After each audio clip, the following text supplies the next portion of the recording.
contigo por el camino, Santa María, ven con nosotros a caminar, Santa María,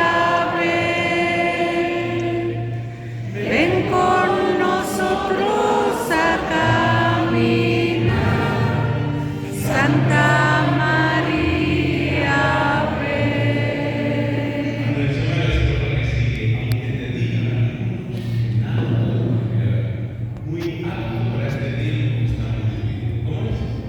aunque te digan algunos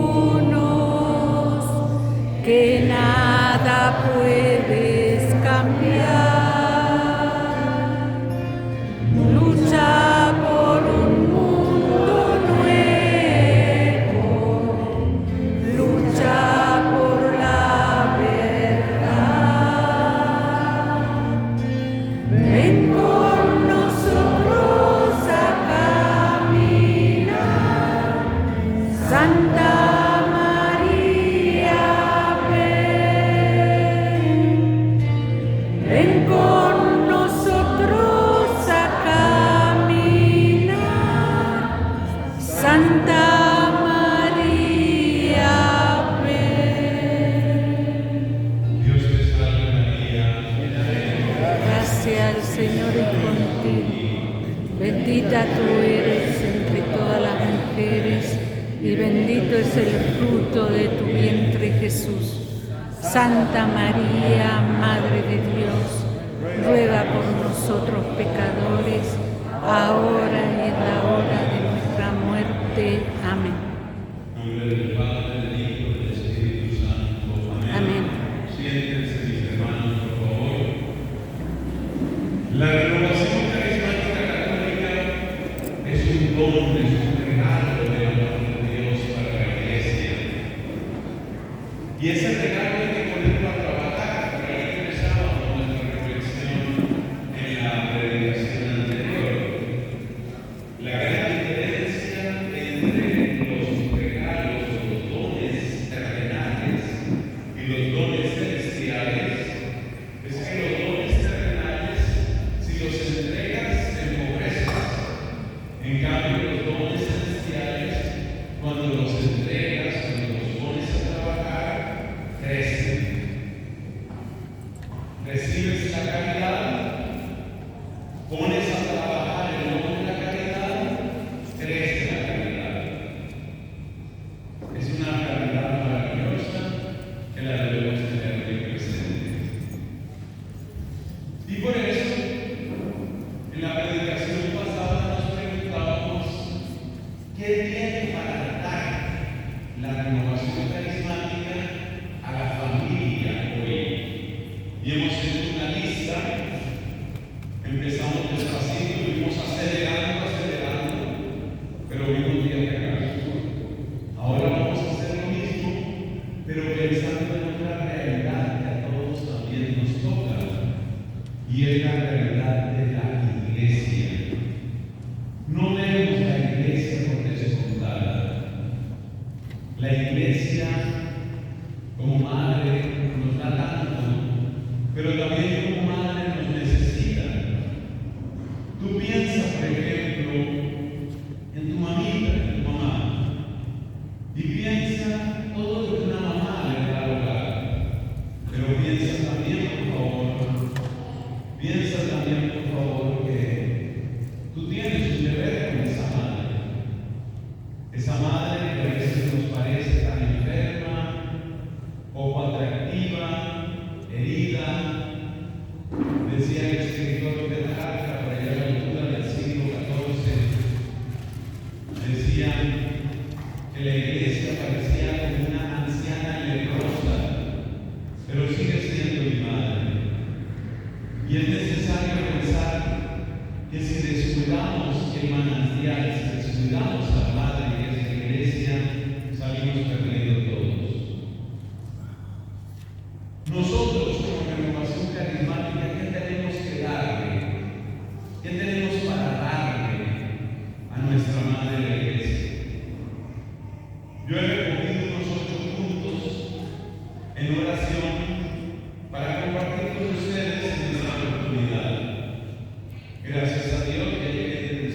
escribir. Eso me parece una gran noticia. Los que no escriben, yo supongo que tienen una memoria prodigiosa.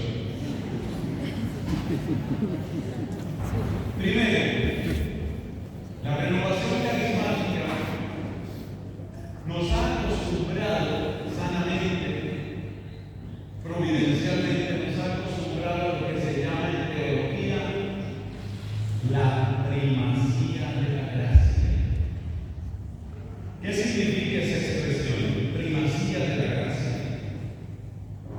Quiere decir, a ver, vamos a necesitar aquí que alguien se encargue de este hermoso animalito, o mejor todavía, quitemos ese mantel, por favor.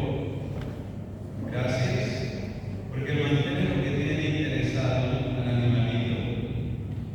Quitamos el mantel, eso es, gracias.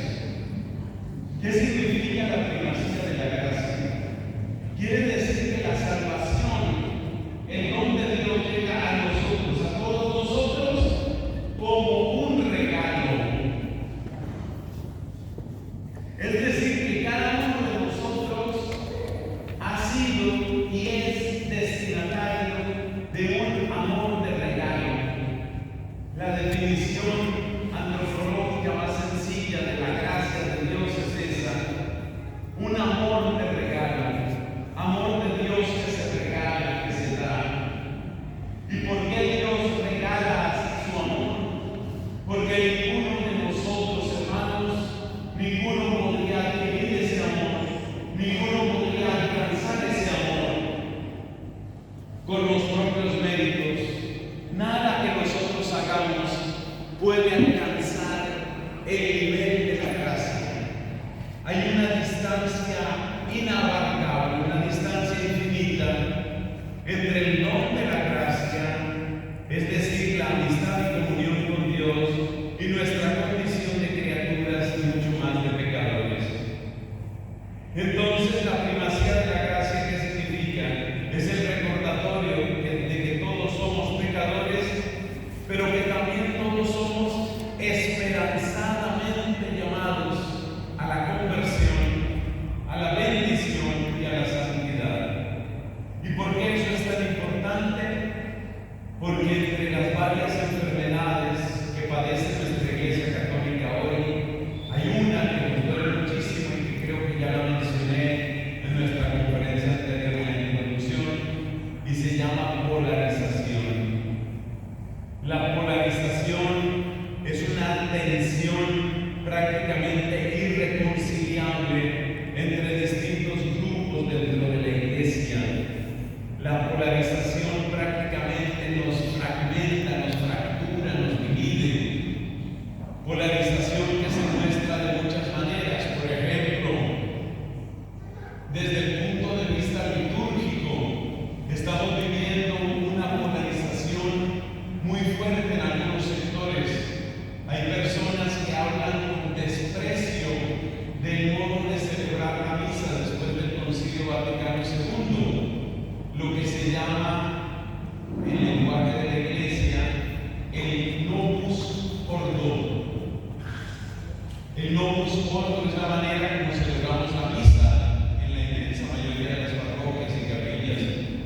¿Y qué es lo contrario del novus ordo? Pues será el vetus ordo, es decir, el modo antiguo o tradicional de celebrar la misa, entendiendo por tradicional lo que había hasta el Concilio Vaticano II. Entonces, se está formando una especie de tensión bastante fuerte, que estoy seguro que algunos de ustedes ya la tienen muy clara, muy detectada, una tensión muy fuerte entre las personas que desprecian y descalifican el novus ordo, o sea, la misa del Vaticano II, para que nos entendamos, y la gente que dice que la verdadera misa, la misa bien celebrada, la misa verdaderamente sacra, es la misa anterior al Vaticano II. Eso se llama polarización.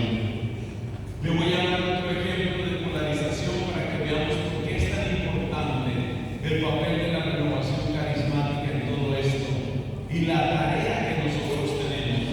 Porque si hablo de esto es porque tenemos una tarea que cumplir. Si Dios nos está equipando con sabiduría, con dones de discernimiento, con esos dones de fortaleza y de gracia, es para que sirvamos. Y el servicio también es servicio a la iglesia como tal. Mira esta otra polarización.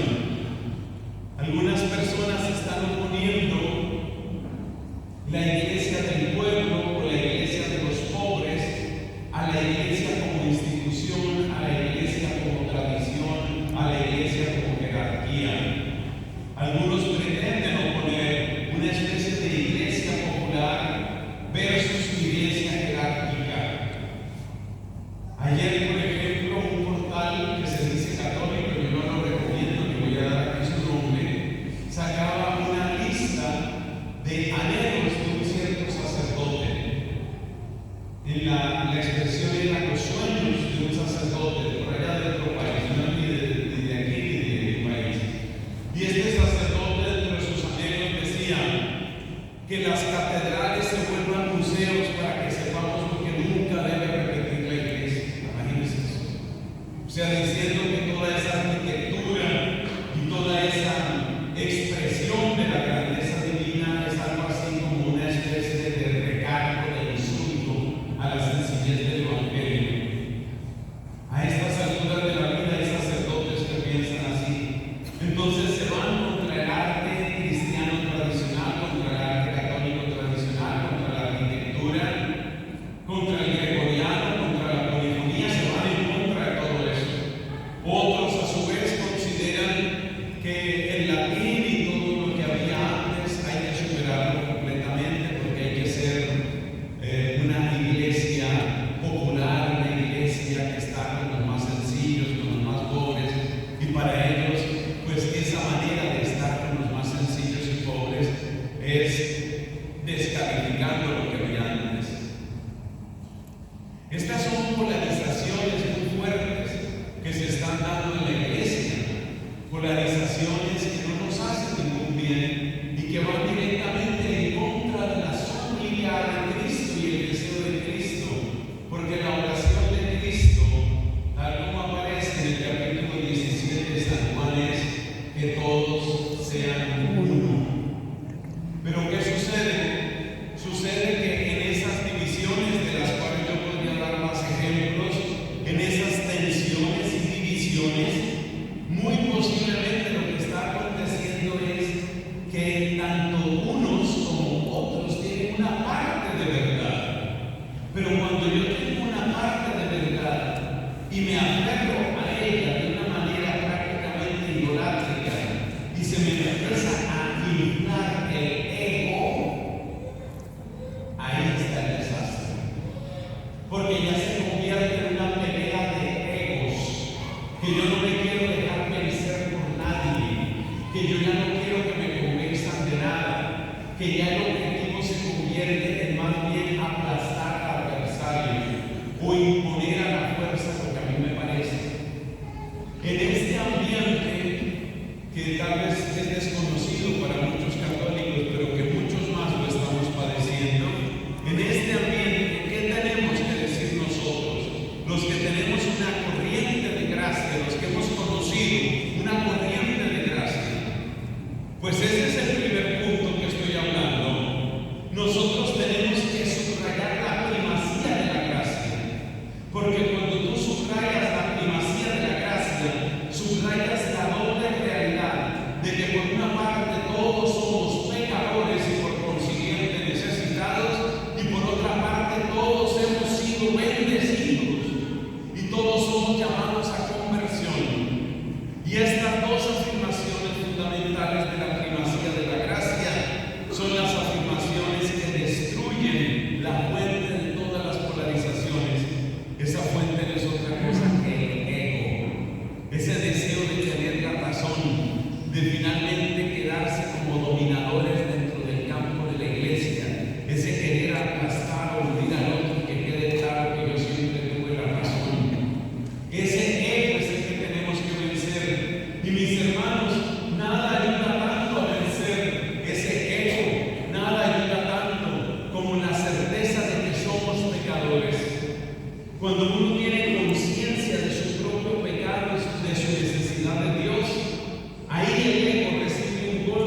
sermones y enseñanzas en internet. El padre Chus, así lo llamaba todo el mundo, Chus Villarroel, si acaso lo quieren buscar después en internet. Bueno, este padre, la gente lo conocía como el gran predicador de la gratuidad. Él insistía, como buen carismático, él insistía en esto que estoy tratando de insistir yo hoy.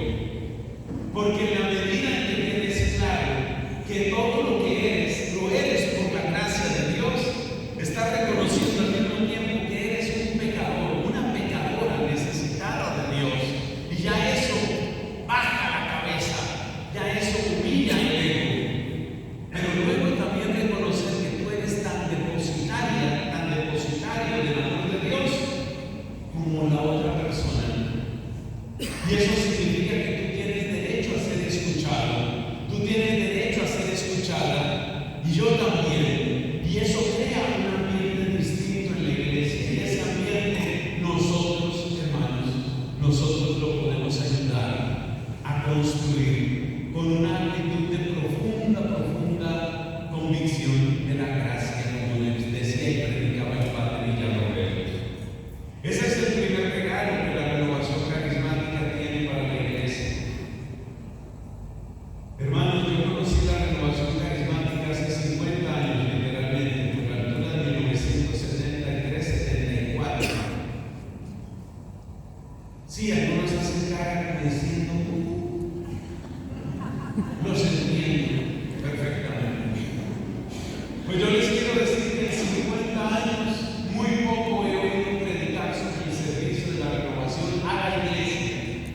Por eso estoy con este tema hoy con ustedes, porque me parece que este tiempo y este lugar son muy oportunos. Segundo, la renovación carismática nos enseña a apreciar los dones del Señor. De hecho, la palabra carisma viene del griego charis, que quiere decir gracia, y en griego existe la palabra charisma, de donde viene carisma. ¿Y qué es carisma? Carisma es un regalo. Cuando tú has recibido regalos del cielo, tú aprendes a poner en su lugar las cosas de la tierra. Escribe eso que te conviene. Tú, por ejemplo, escribe lo que te conviene. Cuando has recibido los regalos del cielo, aprendes a poner en su lugar los valores y las cosas de esta tierra. ¿Y por qué eso es tan importante para la iglesia hoy? Porque hay dos enfermedades terribles que se meten algunas veces en el pecho de nosotros los sacerdotes y que en otras oportunidades llegan también a nuestros hermanos laicos. Y son la codicia, que es el deseo de lucrarse, de ganar dinero, y la ambición, que es el deseo desordenado de tener poder y de mandar sobre otros. Pero yo te hago esta pregunta: el que ha degustado los dones del cielo, el que ha tenido una experiencia realmente profunda de lo que es, por ejemplo, un don de sanación, de lo que es un don de contemplación, el que ha tenido una experiencia profunda, pero realmente profunda, de lo que es la alegría en Cristo, la persona que ha vivido eso, hasta cierto punto está blindada. Ninguno de nosotros está definitivamente inmune a que eso nos pase. Pero esa persona es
Y empezó a ejercer pues lo propio de su carisma de educación en la comunidad. Todo muy bien enseñado. Pero si ella supiera cuándo, se le empezó a meter en el corazón que ella ya estaba muy preparada y que merecía, mira el lenguaje que voy a utilizar, y que ella merecía estar en un mejor colegio que donde la tenían sus superioras o su superiora provincial o lo que fuera. Entonces ella se fue entrando como en esa ambición, como quien dice, ya en este lugar donde estoy, ella estaba en un colegio, en una ciudad muy modesta, ya ella sentía que ese lugar le quedaba chiquito a ella, que ese lugar era muy poca cosa para ella, que ya ella se merecía un colegio mejor. Y empieza entonces como una pugna, empieza esta mujer en una pugna y a mandar mensajes y a tratar de influir y a tratar de intrigar para que la sacaran de donde estaba y la llevaran a un lugar que ella consideraba que era más digno. Además, donde ella estaba, en el colegio donde ella estaba, ella era directora de pastoral o el nombre que eso tuviera, y ella sentía que ya estaba preparada, ya habían pasado varios años, que ya ella estaba preparada para ser la directora, la rectora. Se le entró la ambición a esta mujer. No es que ella estuviera buscando dinero, no le importaba el dinero, pero ella sí sentía, yo me merezco un colegio mejor, un lugar mejor, yo creo que ya estoy madura para ser la rectora. Oye, se le entra la ambición y entonces era como influyendo por un lado o por otro. Imagínate que esta hermana hizo un retiro espiritual. Nosotros los religiosos tenemos retiros espirituales a veces en algunas comunidades todos los meses, por lo menos un día de retiro, pero en general las comunidades tenemos por lo menos un retiro anual. Y ella hizo muchos de estos retiros anuales con su propia comunidad. Pero resulta que en esa ciudad pequeñita donde ella estaba, se iba a celebrar un gran congreso de la renovación carismática. Y ella tenía como cierta simpatía por los padres carismáticos. Y entonces, en medio de su rebeldía y su incomodidad, le propuso a la provincial: yo quiero, en vez de hacer el retiro con mi comunidad, yo quiero asistir a ese congreso que eran 3, 4 días, lo que fuera, con los carismáticos. La provincial no estaba a gusto con esa propuesta, no le gustaba. Una cosa es una cosa, otra cosa es, pero como esta ya estaba molestando tanto, porque ella estaba con su incomodidad de que quería ser la rectora y quería no sé. Entonces, un poco como por darle gusto en algo, bueno, entonces te voy a admitir como retiro espiritual, vete tú allá a ese congreso. Y esta hermanita que tenía esa simpatía por los carismáticos está allá, y efectivamente está la guitarra, está el canto, está la alabanza, está la predicación. Y más canto, y más alabanza, y más predicación, y más oración, y más canto, y más alabanza. Yo no sé exactamente qué fue lo que sucedió en el corazón de ella, no lo tengo claro, pero sí te puedo dar la certeza. Hubo un momento en alguna adoración al Santísimo, en alguna oración, no tengo los detalles, hubo un momento en el que ella, una mujer consagrada, sintió por primera vez en su vida el te quiero de Jesús. Ella sintió que Jesús le hablaba al corazón, que no era una palabra en un papel, que no era un lema de promoción vocacional, que era una realidad, que Jesús está vivo y que Jesús le estaba diciendo, no a todo el mundo, o mejor dicho, sí a todo el mundo, pero a cada uno, y que a ella en particular Dios le estaba diciendo, te quiero, te amo, eres mía, eres para mí, te quiero, a ti te quiero. Y esa frase que ella, que ya llevaba varios años de religiosa, entre comillas, la daba por supuesto que Dios me ama, por supuesto que yo soy esposa de Cristo, por supuesto que tengo consagrada a Él. De repente el Espíritu Santo le ha dado una certeza tan grande, pero tan grande, de que era como si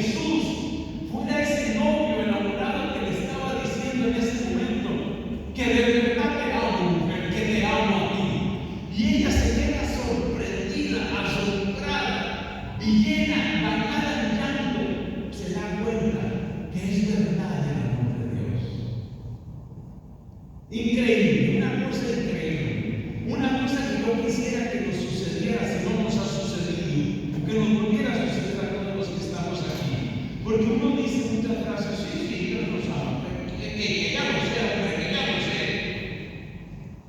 Pero es que una cosa es decirlo y otra cosa es sentirlo con ese realismo. Ese realismo que eso viene a romper el llanto. Como quien dice, es que es verdad, es que es verdad. Bueno, ya estaba en su congreso, mucho llanto, sí, hermanita, que tuvo un quebrantamiento, no sé qué. La gente le pasa unos pañuelitos, pobrecita, y a la mañana, su llanto, lloraba, y luego iba y se mostraba al Santísimo, no sé qué. Pues ya tú sabes para dónde va este testimonio que te estoy compartiendo. ¿Qué crees que pasó con ella en todas sus codicias y todas sus ambiciones? Ya ella sentía que necesitaba otro paso. Ya estoy madura para que me asignen otra cosa. Ya necesito otro paso. Hay un salmo, para que lo busques después en internet, que tiene esta frase: no te tengo a ti, no te tengo a ti en el cielo, dice el salmo. No te tengo a ti en el cielo, y contigo, ¿qué me importa la tierra? Escriba ese salmo o apréndaselo. No te tengo a ti en el cielo, y contigo, ¿qué me importa la tierra? Aquella religiosa que les cuento, ella como buena hermana, como buena mujer consagrada, ella rezaba la liturgia de las horas, y seguramente había pasado muchas veces por ese texto: no te tengo a ti en el cielo, y contigo, ¿qué me importa la tierra? Pero después de que tú has escuchado el te amo de Jesús, después de que tú has escuchado que Jesús te dice a ti que te ama, y que es verdad que Él está vivo, y que es real su amor, ese salmo, tú vuelves a pasar por el salmo y dices: a mí me pasó eso.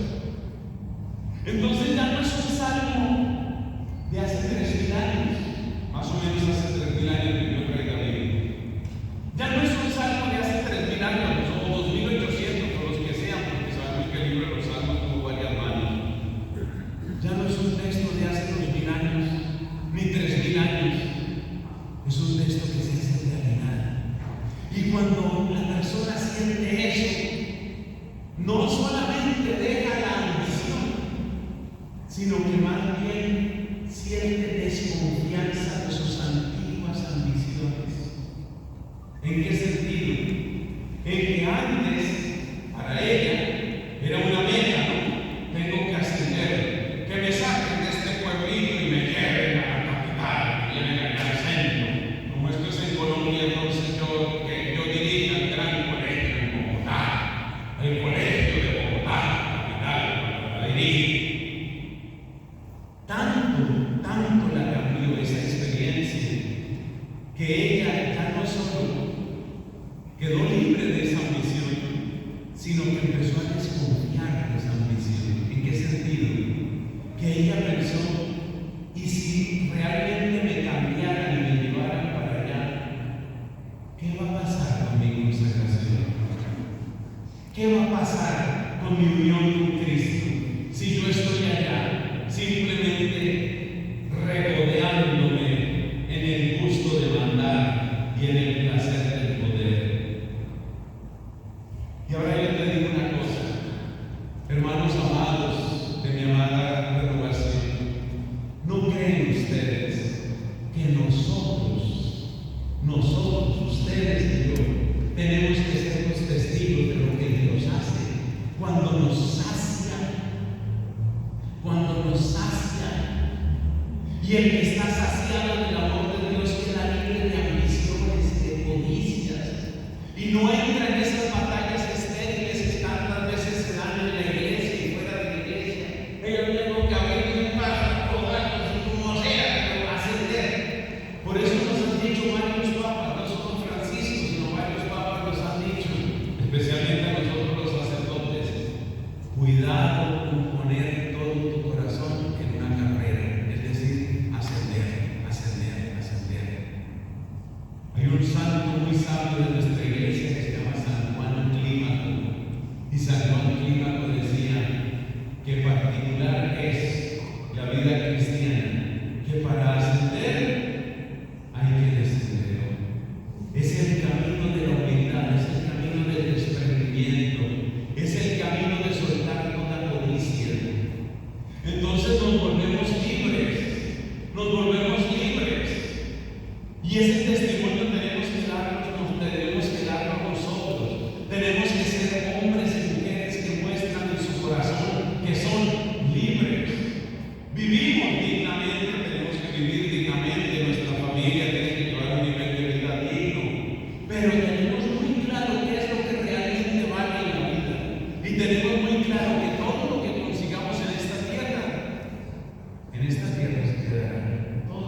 cuando yo tenga tal, cuando yo tenga la forma no sé cómo.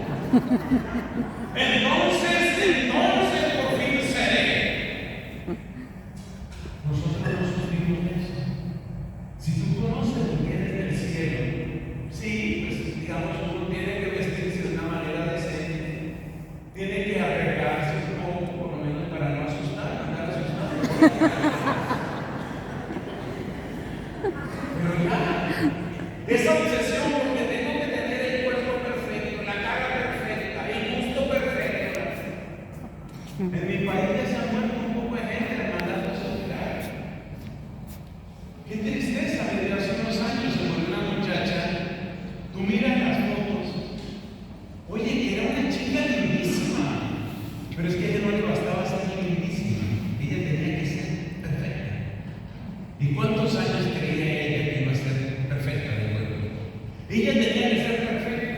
Se había hecho ya 3, 4, 5, no sé cuántas operaciones, que le tenían que corregir la nariz, que le tenían que corregir no sé cuánto, le corregían la postura, le corregían el gusto, mejor que le quedó irreconocible a esa mujer. Pero en la operación número 12 se murió, algo falló, se murió. Pero les puedo garantizar que es uno de los cadáveres más bonitos que se han enterrado.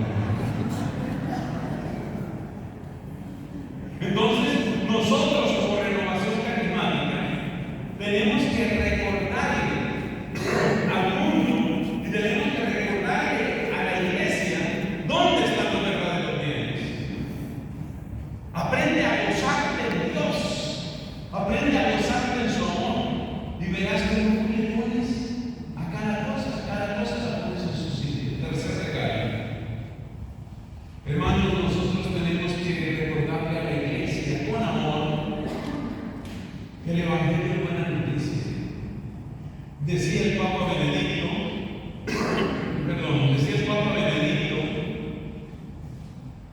que nuestra fe cristiana no es un andamiaje de ideas, no es una armazón de ideas, es el fruto de un encuentro vivo, un encuentro con la persona de Cristo. A mí me parece estar escuchando mis predicadores de la Renovación Carismática. Encuentro vivo con la persona de Cristo. Y por eso la evangelización no es solamente la atención al adverbio, no es solamente la transmisión de una doctrina, no es solamente asegurar la doctrina. Por supuesto que el aspecto doctrinal y la calidad doctrinal son muy importantes. Dímelo a mí, que, bueno, por bondad de Dios, estoy en esta orden dominicana en la que he vivido y en la que quiero morir, que Dios me conceda, y que tiene ese énfasis en lo doctrinal. La doctrina es importante, pero la fe cristiana es mucho más que una doctrina aprendida. La fe cristiana es el fruto de un encuentro, y un encuentro te da alegría, y un encuentro es buena noticia. Nosotros como carismáticos, católicos, tenemos que ser testigos dentro de la iglesia de aquellas parábolas como el que encontró el tesoro escondido, como el que encontró la perla maravillosa. Eso es lo que tenemos que hacer nosotros. Que lleves por favor en tu rostro el sello de la buena noticia. Que lleves en tu rostro, me encontré con el tesoro, me encontré con el tesoro. El tesoro que se encuentra, ese tesoro de amor que se encuentra. En la Santa Misa que vamos a tener dentro de unos minutos, lo que yo quiero pedirle particularmente al Señor es que nos dé a degustar el tesoro que se encuentra, que tú tengas la cara de que se ha encontrado con un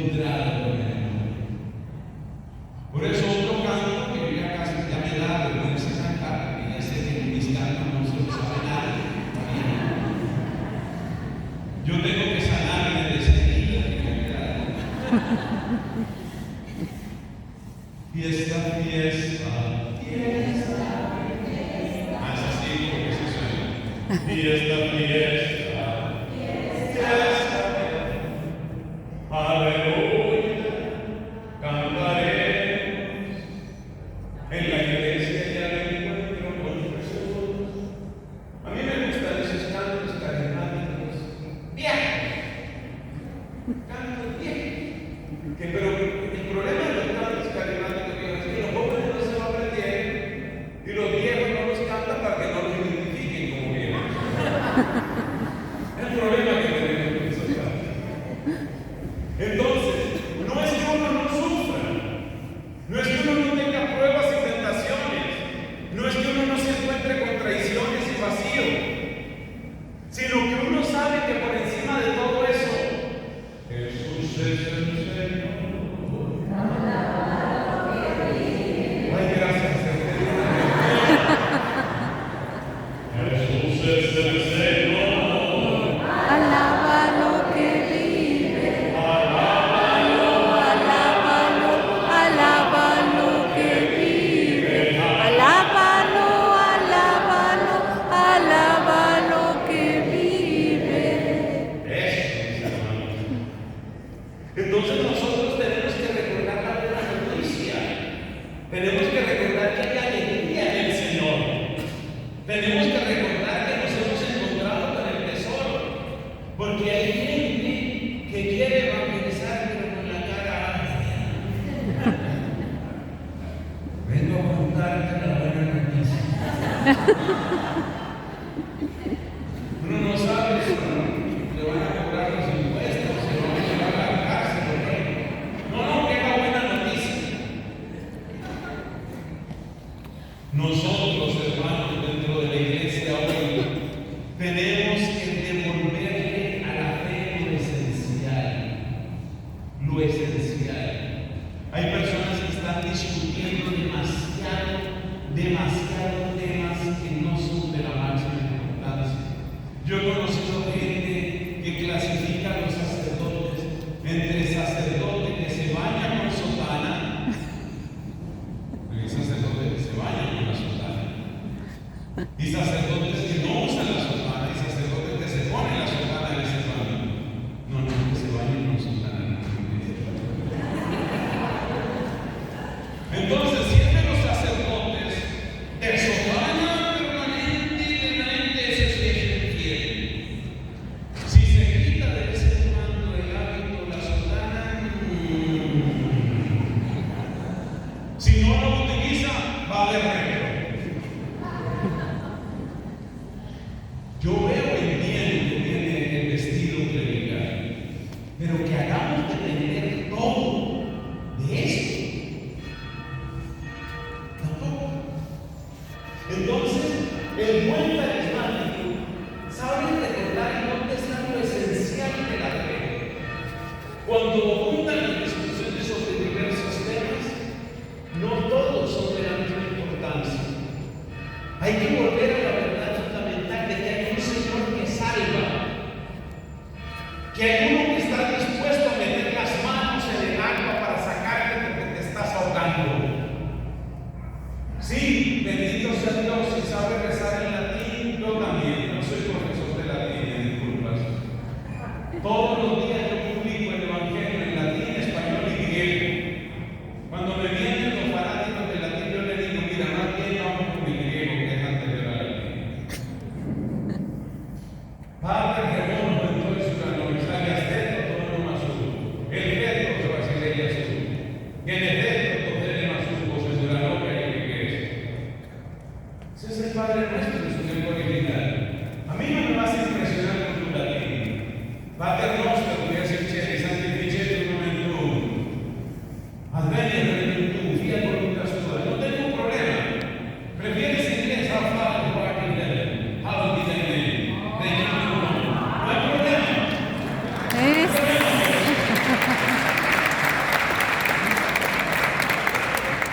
Entonces dejemos de pelear con esas cosas y vamos a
¿Qué dice Mateo capítulo 28 al final? No dice,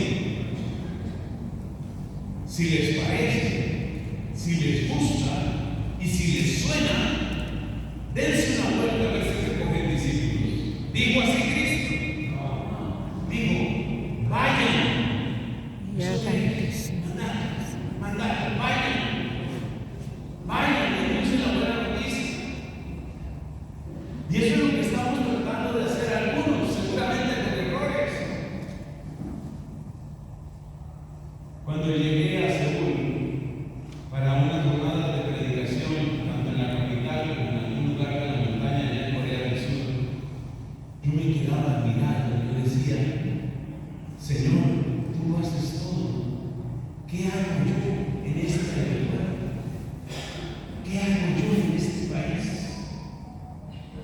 ¿Qué hago yo? ¿Saben lo que estaba haciendo? Obedeciendo a Jesús. Estaba obedeciendo a Jesús. Yo trato de hacerlo con lo que Dios me ha dado. Por favor, hazlo tú con lo que Dios te ha dado a ti. Nosotros como carismáticos somos gente enviada por el soplo y el poder del Espíritu. Y hay que fortalecer nuestros grupos y hay que sembrar abundantemente y hay que llevar la buena noticia y la visión no se nos puede olvidar. Vamos terminando, mis hermanos. En la misma línea, la renovación carismática sabe que tiene que llegar a los alejados y a los olvidados. La renovación carismática sabe que tiene que llegar a los enfermos y a los excluidos. Nosotros estamos llamados a tener los ojos tan abiertos que podamos ver a los que la sociedad ha hecho invisibles. Hay una parábola de Cristo que nos habla de un rico. ¿Te acuerdas de un rico que comía abundantemente, banqueteaba, se rodeaba de sus amigos, la pasaba muy bien? A la puerta de la casa de ese ricachón había un pobre hombre que se llamaba Lázaro. Pero Lázaro no existía. Para aquel egoísta, porque el gran problema no es la riqueza, es el egoísmo. Para ese ricachón egoísta, Lázaro no existía. Son los invisibles de la sociedad. Y nosotros los cristianos, y especialmente los que algo conocemos del poder del Espíritu, nosotros, hermanos, necesitamos hacer visibles a los invisibles. Y eso incluye el anciano cuya vida ya no le importa a nadie.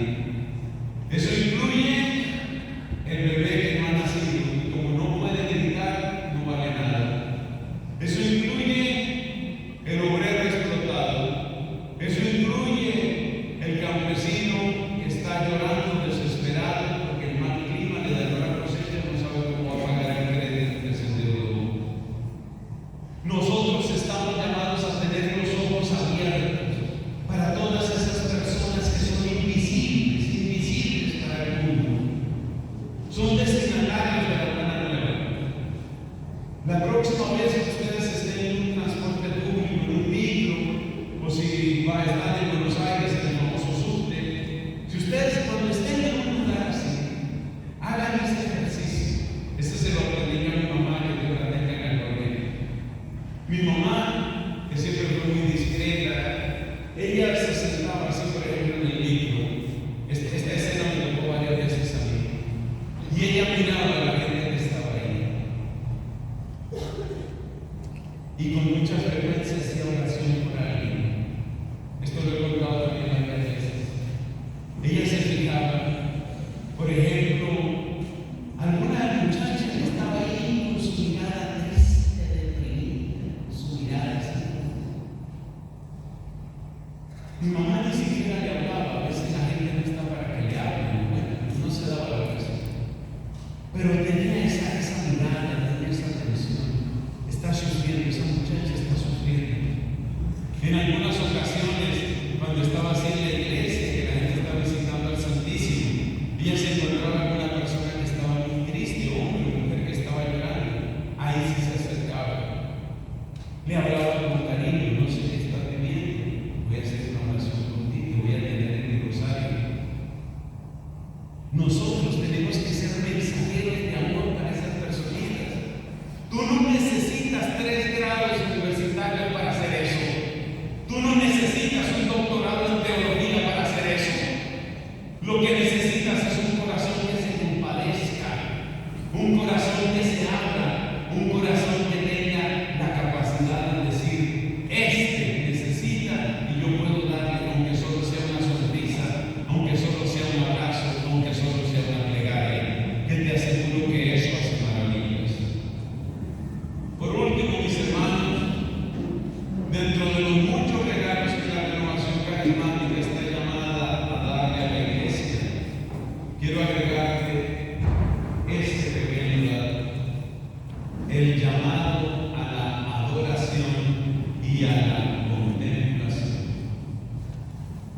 Esas experiencias que muchos hemos tenido en los congresos carismáticos, esas experiencias en las que tú no quieres que se acabe el momento sublime en que le estás cantando al Señor, en que estás glorificando a Cristo.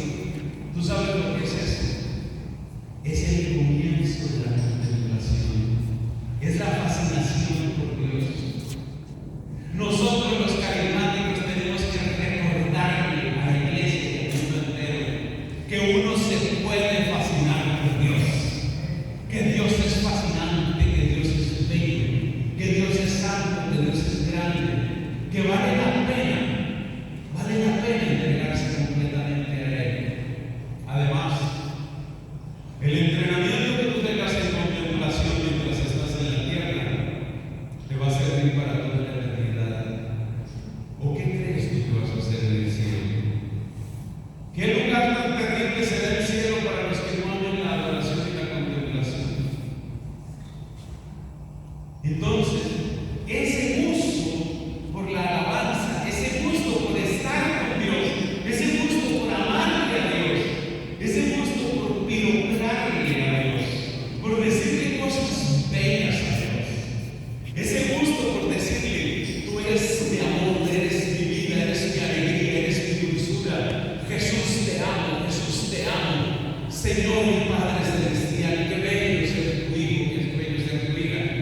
Ese lenguaje es entrenamiento para el cielo. Y eso tenemos que recordárselo también a la iglesia. Pongámonos de pies para la brevísima oración y nos disponemos para la Santa Misa.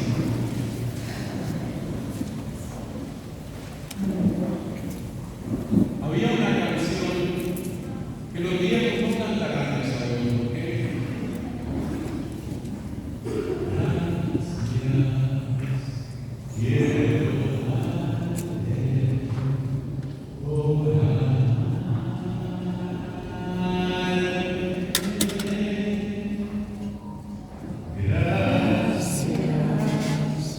Quiero darte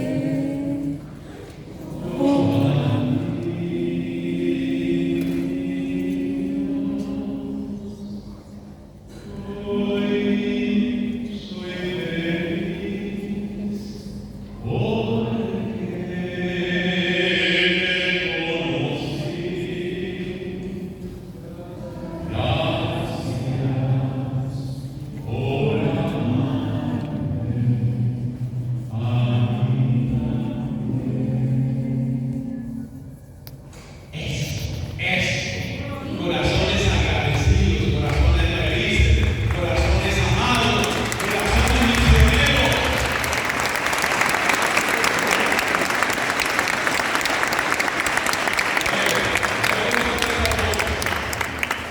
¡Viva Jesucristo! ¡Viva! Solo cuando la mujer se entusiasma